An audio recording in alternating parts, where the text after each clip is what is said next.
Let's talk about the A, B, and C's of guns. I'm talking about Alec Baldwin and Casualties.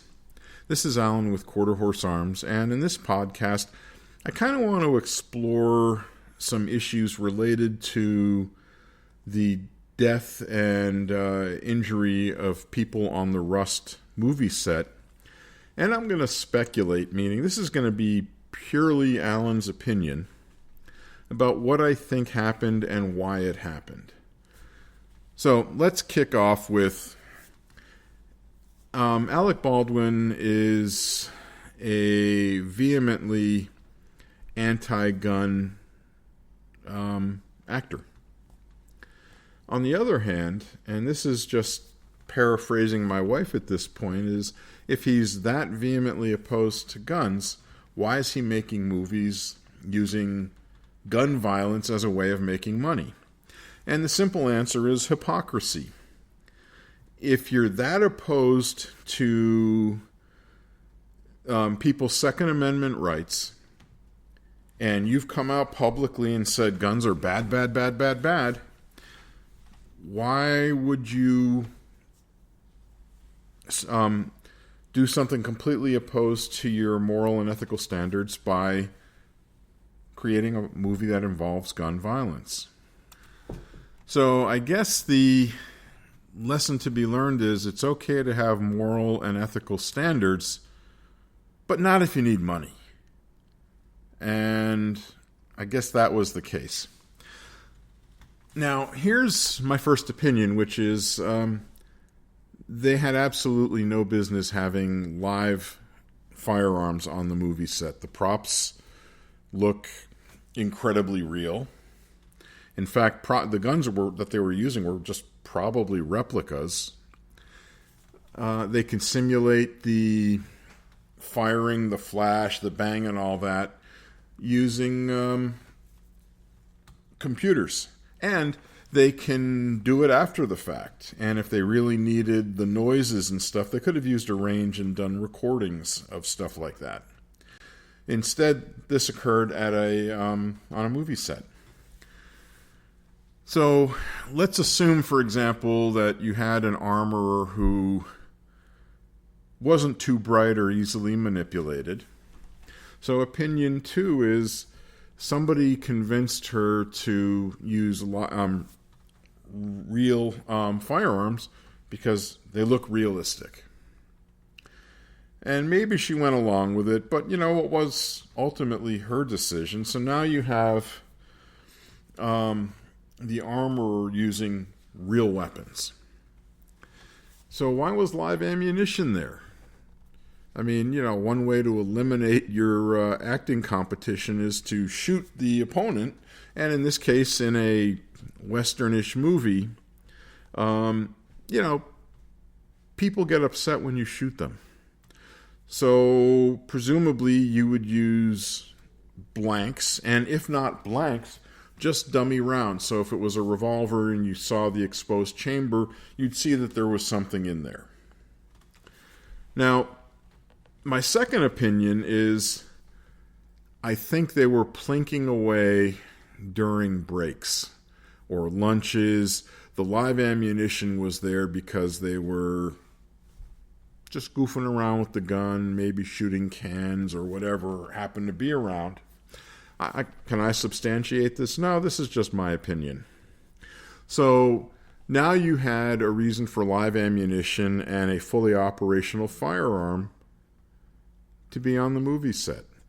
And, quite frankly, if I were there playing, as an actor, which I'm not that good an actor, I wouldn't mind plinking away, although time and location and target being everything, it should have been after hours. It should have been at a range, and it should have been well supervised using paper targets, not human targets. So now we have two facets that come together for a disaster in the making. Although, although it probably does give a new meaning to the word going to go shoot a film or shoot a scene. Now, the third thing I think happened was maybe Alec Baldwin was showing off. Again, can I prove any of this? Hell no. But there's just too many things that happened, and I have an overactive imagination. So I think, getting ready or in between scenes, he got the gun and showed the directors or assistant directors, watch what I can do. Drew the gun and, whipped the hammer back and fired the gun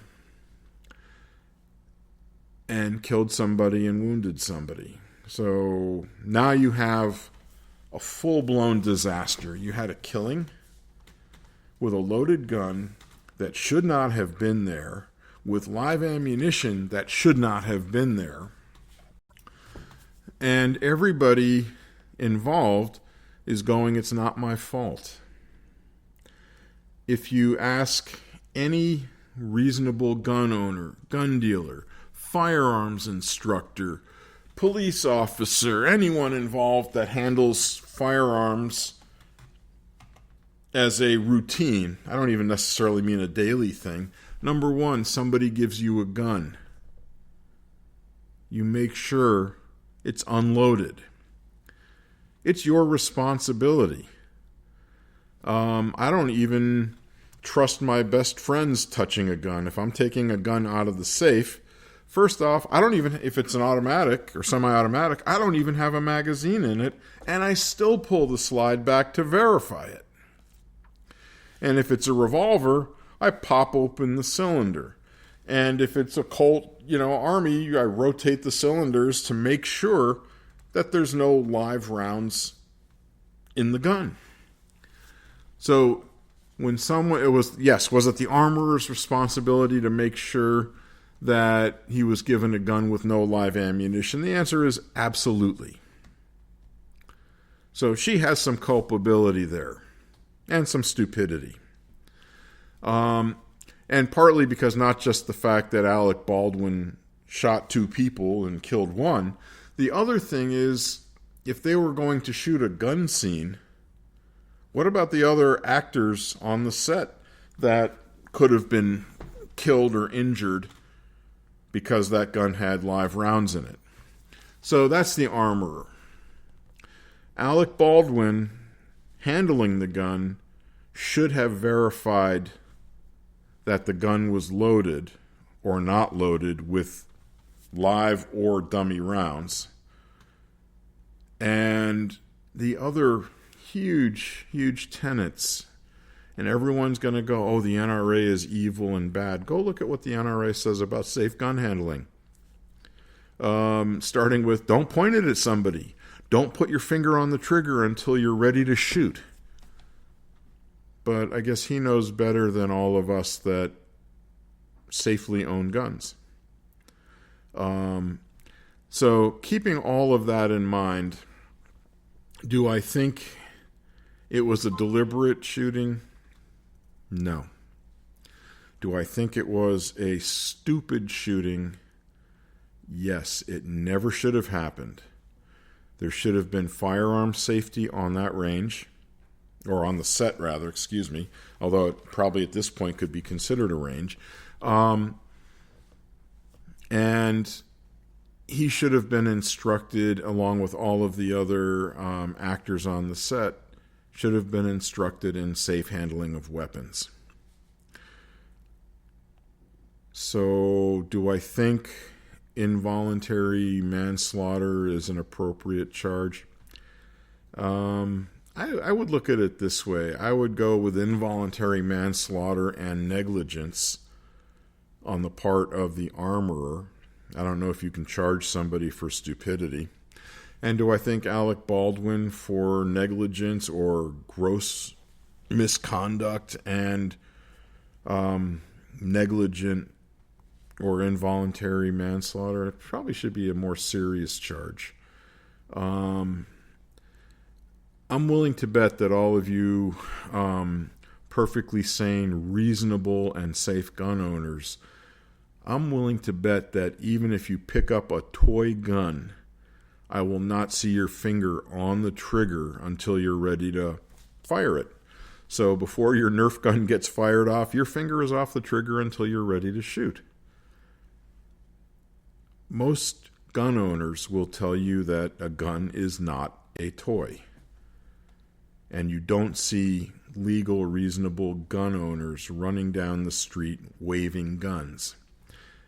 And you certainly don't see us pointing fully loaded operational guns at other people unless we have to, either in the line of duty or defending yourself.